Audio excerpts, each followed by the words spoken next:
Hello विद्यार्थी, नमस्कार। New Narmada institute coaching संस्थान में आप स्वागत। हम आपके लिए रीजनिंग की कड़ी में फिर एक नया अध्याय लेकर आए हैं, वर्गीकरण, जिसे बोलते हैं रीजनिंग क्लासिफिकेशन। ध्यान रखें।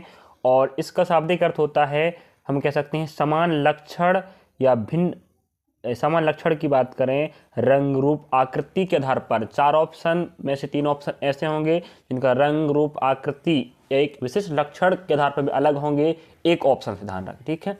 4 ऑप्शन आपके पास होंगे, 4 ऑप्शन में एक ऑप्शन ऐसा होगा जो अन्य 3 ऑप्शन से अलग होगा, या उसे बोल सकते हैं विजातीय, मतलब कह सकते हैं उनके जैसे समान ना हो। 3 ऑप्शन ऐसे होंगे जो कुछ विशेष नियम से रंग रूप आकृति से आपस समानता दर्शाएंगे, और एक ऑप्शन ऐसा होगा जो अन्य 3 से अलग होगा। उसी ऑप्शन को आपको छांटना है, उसे बोलते हैं वर्गीकरण, ठीक है। इसे बोलते हैं अंग्रेजी में क्लासिफिकेशन। चलिए, आपके पास प्रश्न 2 लिख रहे हैं, बताइए इसमें वर्गीकरण कीजिए, अलग छांटिए। 4 ऑप्शन में 3 ऑप्शन ऐसे होंगे जो आपस समानता दर्शाएंगे, उस समानता दर्शाने में एक ऑप्शन ऐसा होगा जो अलग होगा। चलिए बात करें तो बताइए, ऑप्शन पहला ए बी सी डी में कौन अलग है। वर्गीकरण मतलब होता है क्लासिफिकेशन या विजातीय को छांटना। तो हम यहाँ पर ए बी सी डी में बात करें तो यहाँ ए बी और डी ओपन आकृति कह सकते हैं, भले जैसे भी डायग्राम, ठीक है, लेकिन ओपन है। एक विशेष नियम की बात करें तो सभी के सभी ए बी और डी ओपन है, लेकिन सी ऐसा क्या, इसका एक सिरा बंद हो गया है, तो हम कह सकते हैं कि आपका क्या हो गया, विजातीय वर्गीकरण हो गया। तो ऑप्शन सी इस पहले प्रश्न का आंसर राइट होगा। चलिए अगला पॉइंट की बात करें, प्रश्न क्रमांक सेकंड की बात करें तो आपको सभी प्रश्न पिछले एग्जाम आए वाले रहेंगे, ध्यान रखें। इस ए बी सी डी में देखो जरा आप क्या अलग लग रहा है, तो हम कह सकते हैं यहाँ पर देखो, यहाँ पर हम एक विशेष नियम पकड़ना है, ठीक है, जो अन्य 3 को अलग करेगा चौथे से, जो वही चौथा आपका वर्गीकरण होगा, क्लासिफिकेशन या विजातीय होगा। तो यहाँ इस बात करूँ मैं, देखो यहाँ पर जो त्रिभुज है, सब में त्रिभुज है, त्रिभुज है, और त्रिभुज के सिंबल्स उल्टा, ठीक है, इस त्रिभुज से पीछे तरफ देखो 3 निशान है सबके में। अब इसकी बात करें जो आपको जो दिख रहा है डार्क वाला या लाइनिंग वाला, तो हम कह सकते हैं इसकी बात करें, इसके लेफ्ट तरफ है, यहाँ पर लेफ्ट में है, यहाँ पर भी देखो लेफ्ट में है, यहाँ पर कहाँ पर राइट में देख लीजिए, अच्छी देख ध्यान रखें। ये देखो इस त्रिभुज की बात, त्रिभुज आपको ऐसे दिख रहा है, इस त्रिभुज के इस कोने की बात करें, इसके राइट में लेफ्ट में कौन है आपका, लाइनिंग वाला है। देखो इसके लेफ्ट में लाइनिंग वाला है, इसके लेफ्ट में कौन लाइनिंग वाला, देख लीजिए अच्छी त्रिभुज जी कोना है, इसके लेफ्ट में देखो जरा, इसका लेफ्ट इस तरफ रहेगा, ठीक है। तो और इसके लेफ्ट कोना जो है इससे में जो किस तरफ, राइट तरफ। तो हम कह सकते हैं इन सभी में लेफ्ट तरफ आपका लाइनिंग बना है, लेकिन इसमें राइट तरफ बना है, इसलिए प्रश्न क्रमांक दूसरे का आंसर ऑप्शन डी बिल्कुल राइट होगा। चलिए इस प्रकार आपको छांटना है। चलिए अगले प्रश्न की बात करें, प्रश्न क्रमांक तीसरा में आपको छांटना है। तो देखो यहाँ रही बात, यहाँ पर देखो बहुत बारीकी से आपको देखना पड़ेगा पहले, और सभी प्रश्न आए वाले पिछले एग्जामों ध्यान रखें। चलो यहाँ पर वृत्त, यहाँ पर वृत्त, यहाँ वृत्त है, अन्य त्रिभुज दिख रहा है आपको, त्रिभुज है यहाँ पर भी, यहाँ भी त्रिभुज, यहाँ भी त्रिभुज है, यहाँ भी त्रिभुज है, ठीक है, यहाँ पर वर्ग है, यहाँ वर्ग है, यहाँ वर्ग, यहाँ वर्ग है। अब देखो अच्छे से गौर फरमाना पड़ेगा तब दिखाई देगा। देखो यहाँ पर एक छोटा लाइन दिख रहा है आपको, दिख रहा है, यहाँ लाइन यहाँ तक नहीं गया है, देखो इसमें नहीं गया, यहाँ तक नहीं गया, यहाँ तक नहीं गया है, यहाँ तक नहीं गया। लेकिन इस बी ऑप्शन की बात करें तो जो लाइनिंग है ना आपको यहाँ टच कर रहा है त्रिभुज में, देखो ये बड़ा त्रिभुज आपको दिख रहा है ना, जो लाइन दिख रहा है आपको यहाँ त्रिभुज टच नहीं कर रहा है, लेकिन ऑप्शन बी बस है जहाँ पर आपके लाइन यहाँ पर टच कर रहे हैं और ऊपर तरफ भी थोड़ा निकल गया, देख लीजिए। बाकी में निकला है, देखो यहाँ निकला नहीं निकला, यहाँ निकला नहीं निकला, यहाँ निकला निकला, तो ऊपर तरफ थोड़ा टच कर रहा है और निकला कह सकते हैं, और यहाँ पर आपके इस त्रिभुज में लाइन में टच कर रहा है, बाकी में नहीं कर रहा, इसलिए तीसरे का राइट ऑप्शन बी बिल्कुल ठीक होगा। चलिए अगले प्रश्न की बात करें, प्रश्न क्रमांक चौथे में। तो यहाँ चौथा में आपको अच्छे देखना पड़ेगा, ध्यान रखें, और यूपी पुलिस में कांस्टेबल आया एग्जाम में है, ध्यान रख प्रश्न। चौथे प्रश्न की हम बात करें तो यहाँ पर देखो, यहाँ रही बात सभी में कुछ समानता है। देखो आमने सामने की भुजा आपस सामान देखो समान है, यहाँ पर भी, यहाँ गोल थोड़ा राउंड लिया, यहाँ राउंड लिया, सामने समान हो गया, ये समान हो गया। अब यहाँ की बात देखो, ऊपर की देखो लेफ्ट और राइट और लेफ्ट की भुजा तो समान है, लेकिन ऊपर की थोड़ा ऊपर घुमा है, नीचे के नीचे घुमा, इसलिए हम कह सकते हैं यह अलग होगा। यहाँ की भुजा, यहाँ की भुजा, यहाँ की भुजा, यहाँ की भुजा, आमने सामने भुजा बाकी 3 ऑप्शन में ए बी और डी में समान, लेकिन यहाँ पर आमने सामने राइट लेफ्ट तो ठीक है समान है, लेकिन ऊपर वाला नीचे वाला समान नहीं है, इसलिए चौथे का आंसर ऑप्शन सी बिल्कुल राइट होगा। चलिए अगले प्रश्न देख लीजिए आप लोग, प्रश्न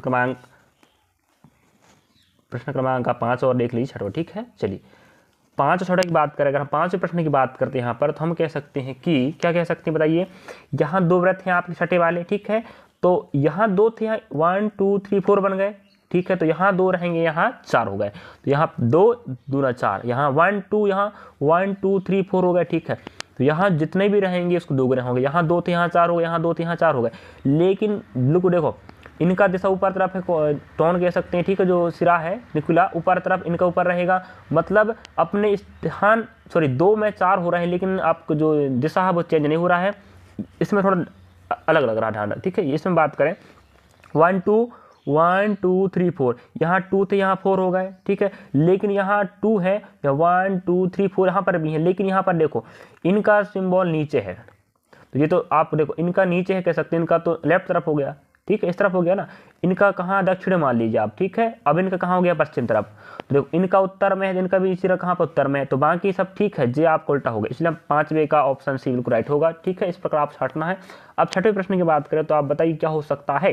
अगर हम छठे प्रश्न की बात करें तो देखो सब टेढ़ा मेढ़ा दिखाई दे रहा है, यहाँ हम क्या लाइनिंग गिनती करना पड़ेगा। देखो तो देखते चलिए आप किस नियम से हल हो रहा आंसर, उसी नियम से आपको पेपर में बनाना है, लगाना है। चलिए यहाँ गिनती अगर मारते हैं हम, देखो 1 2 3 4 5 6 लाइन हो गए, 1 2 3 4 5 6, ठीक है। 1 2 3 4 5 6, हाँ यहाँ 6 लाइन से यहाँ 6 लाइन, यहाँ 6 लाइन है रेखा, 1 2 3 4 5, हाँ यहाँ 6 लाइन से बना है रेखाओं से, यहाँ भी 6 रेखाओं से मिलकर बना है। लेकिन ऑप्शन डी में ऐसा नहीं है, ऑप्शन डी में 5 रेखाओं से बना, इसलिए छठवें का आंसर ऑप्शन डी बिल्कुल राइट होगा। चलिए अगले प्रश्न की बात करें, प्रश्न क्रमांक 7वां की, तो देखते चलिए आप लोग किस नियम से अलग हो रहा है वर्गीकरण, क्लासिफिकेशन या विजातीय, ठीक है। या AFKD लिखा है, ठीक है। अब यहाँ ऊपर आपने रेखाओं की गिनती हिसाब से अलग की, उसी प्रकार यहाँ भी देख लेते हैं 1 2 3 1 2 3 1 2 3, यहाँ 3 यहाँ 3 यहाँ 3, तो हम कह सकते हैं ऑप्शन A B और C में रेखाओं की संख्या 3 3 है, और 3 3 रेखाओं से मिलकर बने हैं। ऑप्शन डी ऐसा नहीं है, यहाँ एक रेखा और या तो वृत्त हो गया पहली बात, ठीक है, अर्धवृत्त कह सकते हैं, इसलिए 7 का आंसर ऑप्शन डी बिल्कुल राइट होगा। चलिए अगला प्रश्न देख लीजिए, प्रश्न क्रमांक 8वां देख सकते हैं आप लोग। यहाँ फिर वही बात कर ACEF लिखा, वही गिनती करते हैं हम रेखाओं की संख्या जरा, 1 2 3 1 2 3 1 2 3 4 1 2 3, हाँ यहाँ option A option B option D में रेखाओं की संख्या 3 3 है, लेकिन ऑप्शन सी में 4 है, इसलिए हम कह सकते हैं 8वें का सही आंसर ऑप्शन सी होगा, जो अन्य 3 से विजातीय अलग होगा, ठीक है। अगला प्रश्न की बात 9 की बात करें हम, अगर हम तो 9 प्रश्न में आप देख सकते हो बताइए, हम अगर माने इसमें इसको तो हम क्या मानते हैं, अगर आप इसको जल मान लेते हैं, जल प्रतिबिंब की बात करें, देखो ऊपर का हिस्सा नीचे हो गया और नीचे का ऊपर हो गया, तो हाँ यहाँ पर अगर जल प्रतिबिंब का नियम लगाएं तो बिल्कुल ठीक है, यहाँ पर भी लगाएं तो ठीक है, यहाँ पर प्लस का प्लस रहेगा, अगर यहाँ जल लगा तो यहाँ भी जल लगा है जल, यहाँ भी जल लगा है प्रतिबिंब का, ठीक है। ऊपर का प्रतिबिंब नीचे बन रहा है जल के हिसाब से, जल मान के, लेकिन ऑप्शन डी में है नहीं। पहले देखो जरा, आपका जो अर्धचंद्र दिख रहा है, जो ऊपर नीचे था तो ऊपर होनी चाहिए ना, किसमें, जल में, तो नीचे कर दिया, इसलिए 9 का आंसर ऑप्शन डी बिल्कुल राइट हो। क्यों, हम अगर बीच में जल मान के चलते हैं तो नीचे बनना चाहिए जल प्रतिबिंब, यहाँ बन रहा है, यहाँ बन रहा है, यहाँ बन रहा है, लेकिन ऑप्शन डी में ऐसा नहीं बन रहा है, इसलिए 9 का आंसर ऑप्शन डी बिल्कुल राइट होगा। चलिए अगले प्रश्न की बात करते हैं, प्रश्न क्रमांक 10 और 11 की बात कर लेते हैं, ठीक है। बताइए जरा क्या हो सकता है। अगर हम बात करें यहाँ पर, थोड़ा आप नजर दौड़ाना पड़ेगा ध्यान रख, ठीक है। स्टार यहाँ पर, स्टार यहाँ, सब स्टार पर, यहाँ व्रत, यहाँ व्रत, यहाँ व्रत, यहाँ व्रत, और पूरा व्रत के बाद आधा सब में आधा है, ठीक है। एक पॉइंट यहाँ हमें कुछ नया देखना पड़ेगा, यहाँ तीर, यहाँ तीर, यहाँ तीर, यहाँ तीर है, लेकिन देखो जरा ऐसे अगर घूमता है घड़ी तो क्या बोलते हैं, देखो घड़ी ऐसे घूमेगी तो उसे दक्षिणावर्त बोलते हैं, ठीक है। और घड़ी का जो कांटा ऐसे घूमता है तो इस दिशा में अगर घूमे तो उसे हम दक्षिणावर्त बोलते हैं, और ऐसे घूमे तो वामावर्त, ठीक है। देखो इनकी जो तीर सिंबल है वामावर्त दिशा में है, इसका भी देखो वामावर्त है, इसका भी देखो कैसा है, वामावर्त, घड़ी के विपरीत दिशा में चल रहा, लेकिन जो चौथे ऑप्शन है उसमें जो तीर है वो चल रहा घड़ी के दिशा में, बाकी सभी में घड़ी के विपरीत चल रहा, देख लीजिए, और यहाँ चल रहा ऑप्शन डी में घड़ी के दिशा में, इसलिए हम कह सकते हैं 10 का आंसर ऑप्शन डी बिल्कुल राइट होगा, ठीक है। इस प्रकार मैंने छाटा हूँ दक्षिणावर्त और वामावर्त के हिसाब से, घड़ी की दिशा और घड़ी के विपरीत दिशा के हिसाब से। चलिए अगली बात करें, प्रश्न क्रमांक 11 की हम बात करते हैं, तो यहाँ प्लस बना है, यहाँ प्लस बना है, देखो यहाँ प्लस कह सकते हैं, यहाँ गुणा दिख रहा है, यहाँ गुणा दिख रहा है, यहाँ गुणा दिख रहा है, देखने में अगर अच्छे से गौर से देखो आप तो कहोगे यार देखो ये प्लस है, ये गुणा गुणा गुणा हो गया, तो फिर हम कहेंगे यार 3 अलग हो गए, तो ए अलग हो जाएगा क्योंकि ये प्लस है। अगर और अच्छे देखते हैं तो ये गलत हो जाएगा। क्यों? अगर इनमें हम बात करें 90 एंगल बनाए, इसमें बनाएंगे 90 एंगल तो 90 अंश कोण बन जाएगा। यहाँ बनाओ तो बनेगा जे बी, इसमें बनाओ तो बनेगा, लेकिन इस ऑप्शन डी में बनाए तो आपका 90 अंश का एंगल नहीं बनेगा कोण। इसलिए हम कह सकते हैं ऑप्शन ए बी सी अगर एक दूसरे की क्या है लंबवत रेखाएं हैं और आपस में 90 अंश का कोण बनाएंगे ए बी सी, लेकिन डी नहीं बनाएगा, इसलिए ऑप्शन डी 11 का बिल्कुल राइट होगा। चलिए आगे चलते हैं। चलिए अगली पॉइंट की बात करें 12 और 13 नंबर की। चलिए प्रश्न क्रमांक 12 और 13 की बात कर लेते हैं। तो यहाँ पर हम बात करें 12 में त्रिभुज है, यहाँ वृत्त है और यहाँ वर्ग है। ठीक है, इस बात पर हम गौर फरमाए, अच्छी देखो जरा। यहाँ त्रिभुज, यहाँ वर्ग, यहाँ वृत्त है, सॉरी यहाँ वृत्त है, यहाँ वर्ग है। यहाँ पर लाइन बीच में है, यहाँ पर लाइन बीच में, यहाँ पर लाइन बीच में। ए सी और डी में जो भी आपका आकृति बना है उसका दो हिस्से बढ़ रहे हैं। देखो हिस्से बढ़ गए दो हिस्से, लेकिन ऑप्शन बी में ऐसा नहीं है। ठीक है, इसलिए हम कह सकते हैं 12 का आंसर ऑप्शन बी बिल्कुल राइट होगा। चलिए आगे बढ़ते हैं हम। आप प्रश्न क्रमांक 13 की बात करें हम तो समझे कि नहीं बताइए किस प्रकार से अलग छाटा हूं मैंने। अगर प्रश्न क्रमांक 13 की बात करूं मैं तो यहाँ देखो, यहाँ पर आपको दिखाई देता होगा क्या वृत्त, यहाँ पर वृत्त, यहाँ पर वृत्त, यहाँ पर सभी वृत्त यह, लेकिन देखो जो बीच में आधा लाइन मारा है ऐसे व्यास बोलते हैं वृत्त में, ये आपका कैसा क्षैतिज है, यहाँ ऊर्ध्वाधर, यहाँ ऊर्ध्वाधर, यहाँ क्षैतिज, यहाँ ऊर्ध्वाधर, यहाँ क्षैतिज, यहाँ क्षैतिज, यहाँ क्षैतिज। हाँ देखो ए बी सी में एक ऊर्ध्वाधर लाइन है बीच में, एक क्षैतिज है, लेकिन ऑप्शन डी में सभी के सभी क्या है क्षैतिज क्षैतिज क्षैतिज। इसलिए हम कह सकते हैं 13 का राइट आंसर ऑप्शन सी होगा। ध्यान रखें सभी प्रश्न आए वाले हैं पिछले एग्जाम में। चलिए अगली प्रश्न आपके समक्ष प्रश्न क्रमांक 14 की बात करें हम तो यहाँ देख सकते हैं आप स्क्रीन पर कि यहाँ आपको गुड़ा दिखाई दे रहे हैं। ठीक, ऐसे देखो गुड़ा दिख रहा है। ठीक, वो बात अलग है। सिंबल की बात करें तो यहाँ गुड़ा है, यहाँ गुड़ा, यहाँ प्लस, यहाँ गुड़ा, यहाँ गुड़ा। हाँ, यहाँ पर मल्टीप्लिकेशन का सिंबल है, गुणा का सिंबल है, यहाँ गुणा का सिंबल, यहाँ गुणा का सिंबल है, लेकिन यहाँ पर गुणा है और साथ में प्लस भी है जोड़ का। ठीक है, इसलिए हम कह सकते हैं ऑप्शन बी आपका राइट होगा। बाकी में सब गुणा का सिंबल है जैसे भी आपको बनाया कर दिया है, लेकिन बी की बात करें तो गुणा और क्या लिखा है यहाँ पर प्लस का सिंबल है, इसलिए हम कह सकते हैं ऑप्शन बी आपका 14 का राइट होगा। चलिए आगे चलते हैं।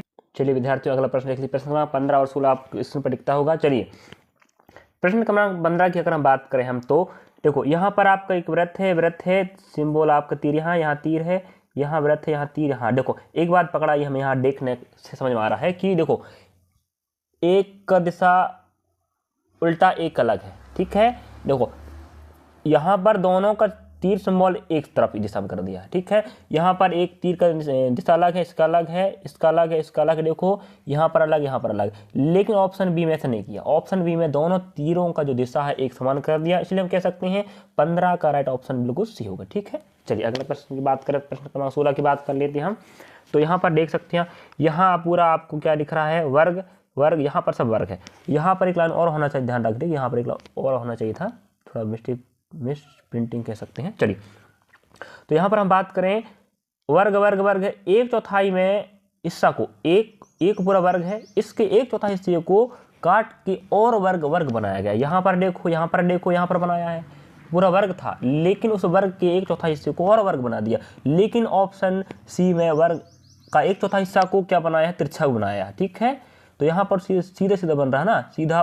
देखो यहाँ पर लाइनिंग की बात करें तो क्षैतिज और कैसे ऊर्ध्वाधर, यहाँ पर तो तिर्यक कर दिया, इसलिए हम 16 का ऑप्शन सी बिल्कुल राइट होगा। ठीक है, अगले प्रश्न की बात कर, चलिए अगले प्रश्न की बात कर लेते हैं। प्रश्न क्रमांक 17 देख सकते हैं आप लोग। चलो यहाँ वृत्त बना, यहाँ वृत्त है, यहाँ पर आपको डार्क दिख रहा है त्रिभुज या छोटा सा कोना कह सकते हैं। ठीक, यहाँ पर सब जगह पर है, लेकिन देखो यहाँ पर गौर फरमाते बिंदु सब जगह बिंदु है, लेकिन आपका तीर सिंबल इस त्रिभुज के बाहर तरफ है, यहाँ पर त्रिभुज के अंदर है, यहाँ त्रिभुज के बाहर, यहाँ त्रिभुज के बाहर। हाँ, तो हम कह सकते हैं सभी ऑप्शन में त्रिभुज जो आपका वृत्त है, वृत्त के बाहर तरफ संकेत कर रहा है तीर, यहाँ भी कर रहा है, लेकिन ऑप्शन बी में ऐसा नहीं कर रहा। ऑप्शन बी में कहाँ कर रहा है आपको तीर का सिंबल संकेत बाहर कर रहा है, देख लीजिए, सॉरी अंदर कर रहा है, यहाँ बाहर देख लीजिए, यहाँ ऑप्शन बी में अंदर तरफ कर रहा है, इसलिए 17 का आंसर ऑप्शन बी बिल्कुल राइट होगा। चलिए अगला प्रश्न देखिए, 18 नंबर देख लीजिए आप लोग। 18 में क्या कहता है, 18 प्रश्न की बात करें अगर हम तो देखो लाइन सब जगह पर है, सब जगह पर सिंगल वाला, तो यहाँ ओपन है, देख लीजिए यहाँ टचिंग नहीं है, यहाँ पर पूरा इसको पैक कर दिया है, तो यहाँ पर ओपन आकृति है, मुंह कह सकते हैं, यहाँ बंद मुंह है, यहाँ ओपन डायग्राम है या ओपन आकृति, यहाँ भी ओपन है इसका मुंह, यहाँ पर आपको पूरा बंद कर दिया, तो हम 18 का ऑप्शन से बिल्कुल बी राइट मारते हैं। चलिए अगला प्रश्न देख लीजिए आप, प्रश्न 19 और 20 की बात करते हैं हम। यहाँ पर 19 प्रश्न अगर हम बात करें तो क्या बनेगा, यहाँ पर वही बात है, आपको BLXI दिया, तो हम लाइनिंग गिनती कर रेखा गिनती करेंगे 1 2 1 2 1 2 1, तो 2 2 2 1, तो दो रेखाओं से बना आई बना एक रेखा, इसलिए 19 का डी बिल्कुल राइट होगा। अगला प्रश्न के बाद 20 देख लीजिए आप लोग, यहाँ पर आपको 4 भुजा, यहाँ भी 4 भुजा, यहाँ भी 4, यहाँ 4 दिख रहा है। देखो यहाँ पर जो बाहरी आकृति है उसके कोने को अंदर वाली आकृति कोने से मिलाया गया। उसी प्रकार यहाँ एक वर्ग है, इस वर्ग के एक बाहर वर्ग बनाया गया है, तो अंदर वाले वर्ग का कोना से बाहर वाले वर्ग कोने को मिलाया गया है। उसी प्रकार यहाँ पर एक षटभुज है, 1 2 3 4 5 6, हाँ षटभुज आकृति है, उसके अंदर एक षटभुज और बनाया गया और उसके कोने को दूसरे बाहर वाले षटभुज के कोने से मिलाया गया। उसी प्रकार यहाँ देख लेते हैं, यहाँ पर एक बाहर हम वर्ग 4 भुजाओं की आकृति है, अंदर भी एक 4 भुजा आकृति है, लेकिन यहाँ पर क्या किया, भुजा को भुजा से मिलाया गया। बाकी में किनारे या कोने को कोने से मिलाया गया है, यहाँ भी यहाँ, लेकिन यहाँ पर भुजाओं को मिला, इसलिए हम कह सकते हैं 20 का ऑप्शन डी बिल्कुल राइट होगा, क्योंकि यह अलग है। ठीक है, चलिए आगे चलते हैं। चलिए विद्यार्थियों, मैंने आपको इस वर्गीकरण क्लासिफिकेशन या विजातीय भी कह सकते हैं, 4 ऑप्शन में से एक ऑप्शन ऐसा होगा जो अन्य 3 से अलग होगा, विजातीय। ठीक है, उसको छांटने को तरीका बताया मैंने। 20 प्रश्न आप करवाया हूँ, बाकी प्रश्न आपके मैं स्क्रीन पर लगा देता हूँ, तो आप उनको बनाने कष्ट करेंगे, जिससे आपके पास प्रश्नों का संग्रह हो जाएगा। चलिए दिखा देता हूँ और प्रश्नों को, है ना। ठीक है, चलिए बात 21 प्रश्न देख लीजिए आप लोग। आप देखिए 22 प्रश्न, ठीक है, 23 प्रश्न देख लीजिए। आप रोक के आपको हल करना है और आंसर ला के बताना है। चलिए आप 24 तक देख सकते हो। आगे चलता हूं मैं। आपके पास प्रश्नों का संग्रह हो जाए, ध्यान रखें। ठीक है, आप लोगों को बनाना ध्यान रखें। प्रत्येक एग्जाम में इस अध्याय के प्रश्न आते हैं। 27 प्रश्न, 28 प्रश्न है, इसके बाद 29 प्रश्न है, इसके बाद 30 नंबर का प्रश्न है, इसके बाद 31। ठीक है, आप रोक के बना लीजिएगा। ठीक है, 32, इसके बाद 33 नंबर का प्रश्न देख लीजिए। आप बीच में रोक कर वीडियो को इस प्रश्नों को हल करने का प्रयास करना है। 34 नंबर का देख लीजिए। ठीक है, चलिए और प्रश्नों का संग्रह हम आपको दे देते हैं। 35 क्रमांक, 36 क्रमांक, 37 क्रमांक, 38 क्रमांक, 39 और 40 क्रमांक देख लीजिए। इसके बाद हम दिखाते हैं आपको 41 और 42। ठीक है, तो सभी प्रश्नों को आप बनाने कष्ट करेंगे, ध्यान रखें, क्योंकि एग्जाम में आपके आते हैं। अगला प्रश्न और देखिए 43, 44 देख लीजिए। अगला प्रश्न आपके पास 45 है और 46 है और 47 है और आप 48 देख लीजिए और 49 और आप देख लीजिए 50। ठीक है, इस प्रकार मैंने इस वर्गीकरण अध्याय की 50 प्रश्न आपको स्क्रीन पर दिखाया हूँ। 20 प्रश्न आपको हल करके इत्मीनान से बताए हूँ किस प्रकार किस नियम से आप हल करना, उसी प्रकार से आपको बाकी 30 प्रश्नों को हल करना है और अपने नोटबुक में लिखना है, ध्यान रखें। और हो सके तो आप कमेंट बॉक्स आंसर बताइए। ठीक है, चलिए तो आप इस अध्याय को इत्मीनान से पढ़िए। और मैं आपको इतने प्रश्न दिखाने का मतलब है कि मैं आपको प्रश्नों का संग्रह दिखा दूं, जिससे आपके पास संग्रह नहीं है मान ना जाए, तो आप इन प्रश्नों को हल करके अपने दिमाग में इतना बैठा सकते हो कि इस अध्याय किस प्रकार से किया जाता है और किस प्रकार से वर्गीकरण किया जाता है, क्लासिफिकेशन। चलिए, थैंक यू।